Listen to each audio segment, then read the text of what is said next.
Now, you did mention a player that I did want to mention here, Matt Shaw. Because Nico Horner could not make it to this game due to injury, Matt Shaw took his place. Now, what did you think of his overall performance in the Tokyo series?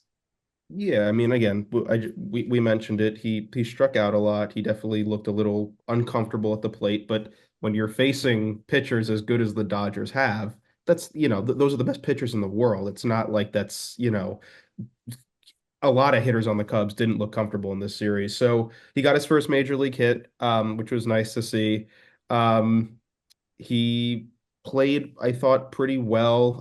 Again, hopefully, once we go back to the States and once we're playing in stadiums that these guys have more repetitions and experience in, he'll be a little bit more comfortable, with what he's seeing at the plate. But I wasn't discouraged. I definitely wasn't encouraged, but overall, I think that again, the Cubs are going to give him a lot of leeway this season, which they Yeah. should. He's a really bright prospect.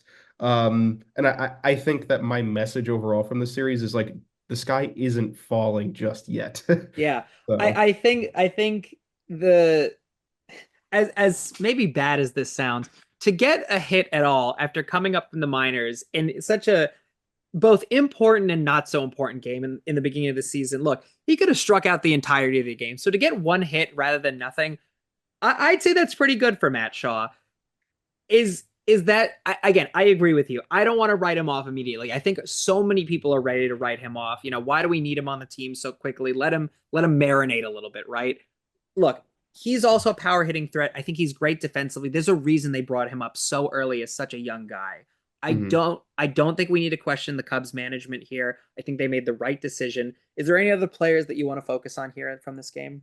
Yeah, I think, I mean, obviously we could talk about the pitching more too, but Kyle Tucker is the guy that everyone's going to be focused on Sure. this season. And yeah, his stat line doesn't look great, but if you were watching the games, I thought Kyle Tucker played brilliantly.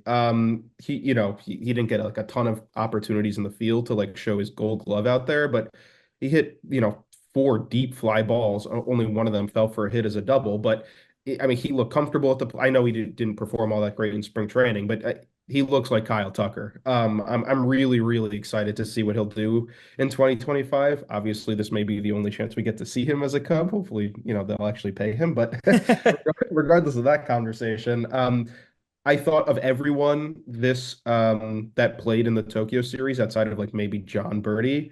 Kyle Tucker impressed me the most. Yeah, I mean, look, it's his first time as a Cub, and what I always say to people when they get, transferred to a new team, you kind of need to find the rhythm of your team, right? I Mm. don't think John Birdie is quite there yet, which is unfortunate to say. But I think you're completely right. I think that Tucker really has found that rhythm very quickly. Again, we didn't really see it in spring training, but I think he's gotten the full Cubs groove, if you will. And again, to see it so early, where we haven't really gotten to we haven't even gotten into the first month of the season yet. It makes me very excited to see what the rest of the year has to hold.